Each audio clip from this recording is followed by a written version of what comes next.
IMF mission کا دورہ پاکستان مکمل، مہنگائی میں کمی، ٹیکس آمدن بڑھانے اور اصلاحات پر زور۔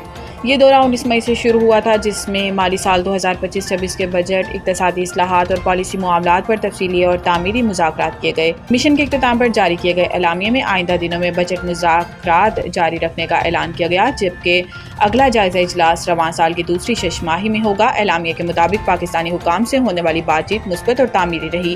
وفد نے اعتراف کیا ہے کہ پاکستان نے مالیاتی استحکام اور پالیسیوں کے تسلسل کے لیے عزم کا مظاہرہ کیا۔ توانائی کے شعبے میں جاری اصلاحات، مہنگائی، بجلی کے ڈھانچے کو ختم کرنے اور توانائی کی لاگت کو کم کرنے پر بھی تفصیلی تبادلہ خیال کیا گیا۔ IMF نے پاکستان پر زور دیا کہ مہنگائی کو 5 سے 7% کے ہدف میں لانے کے لیے سخت مانیٹری پالیسی برقرار رکھی جائے۔ وفد نے بتایا کہ پاکستان کا پرائمری سرپلس کا ہدف 1.6% مقرر کیا گیا ہے، جبکہ آئندہ مالی سال میں زر مبادلہ کے ذخائر کو مستحکم رکھنے اور کرنسی کے ایکسچینج ریٹ کو مارکیٹ کے مطابق رکھنے کی ضرورت ہے تاکہ بیرونی معاشی دباؤ کا مقابلہ کیا جا سکے۔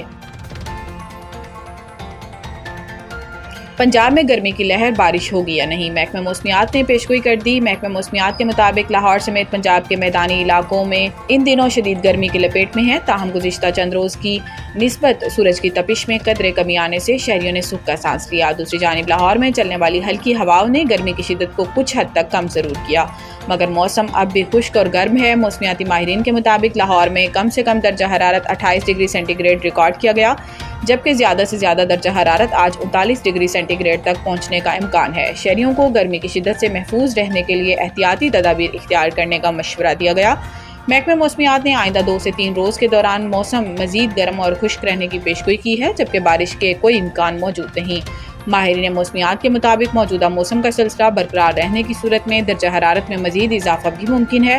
شہریوں سے کہا گیا ہے کہ وہ غیر ضروری طور پر دھوپ میں نکلنے سے گریز کریں، پانی کا زیادہ سے زیادہ استعمال کریں اور خاص طور پر بچوں اور بزرگوں کا خصوصی خیال رکھیں تاکہ گرمی کے اثرات سے محفوظ رہ سکیں۔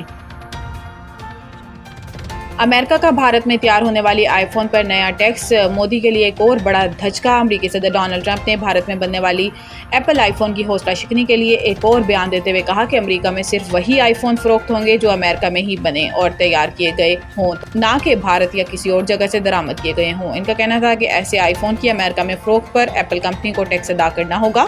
ایپل کے مالک ٹم کک کو اس حوالے سے پہلے ہی آگاہ کر چکا ہوں۔ دوسری جانب امریکی صدر ڈونلڈ ٹرمپ نے 1 جون سے یورپی یونین پر بھی 50% تجارتی ٹیرف عائد کرنے کی تجویز دے دی گئی ہے۔ اپنے social media platform Truth Social پر جاری بیان میں ٹرمپ نے کہا کہ یورپی یونین کے ساتھ معاملات کرنا نہایت مشکل ثابت ہوا ہے۔ ان کا کہنا تھا کہ یورپی یونین کی تجارتی رکاوٹیں، ویٹ ٹیکس، کارپوریٹ جرمانے، غیر مالیاتی تجارتی رکاوٹیں، امریکی کمپنیوں کے خلاف غیر منصفانہ اور بلا جواز مقدمے اور دیگر عوامل نے امریکہ کے ساتھ سالانہ $25 کروڑ سے زائد کا تجارتی خسارہ پیدا کیا ہے، جو کہ بالکل ناقابل قبول ہے۔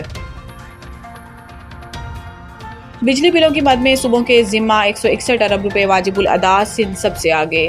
سینیٹر محسن عزیز کی زیر صدارت ہونے والے قائمہ کمیٹی کے اجلاس میں پاور ڈویژن حکام کے جانب سے بتایا گیا ہے کہ بجلی بلوں کے بقایا جات کی مد میں خیبر پختونخوا نے 10 ارب روپے، پنجاب نے 42، سندھ نے 67 اور بلوچستان نے 42 ارب روپے ادا کرنے ہیں۔ کمیٹی نے یہ بھی نوٹ کیا کہ خیبر پختونخوا کے علاوہ کسی بھی صوبے نے مجوزہ مفاہمتی بیان پر دستخط نہیں کیا۔ چیئرمین قائمہ کمیٹی نے صوبائی سطح پر دکھائی جانے والی غفلت پر سخت برہمی کا اظہار کیا اور بقایا جات کی فوری وصولی کی ہدایات کی۔ وزارت بجلی کی سیکرٹری نے اعلان کیا ہے کہ حکومت نے پہلے مرحلے میں 3 پاور ڈسٹریبیوشن کمپنیوں آئسکو، فیسکو اور گیکو کی نجکاری کا فیصلہ کیا ہے، جبکہ دوسرے مرحلے میں لیسکو، میپکو اور ہیسکو کی بھی نجکاری کی جائے گی۔ کمیٹی نے ملازمین کے مستقبل کے حوالے سے شدید تشویش کا اظہار کیا اور وزارت کو ان کے مفادات کے تحفظ کے لیے رضاکارانہ قبل از وقت ریٹائرمنٹ کے اختیارات سمیت ملازمین دوست پالیسیاں وضع کرنے کی ہدایت کی۔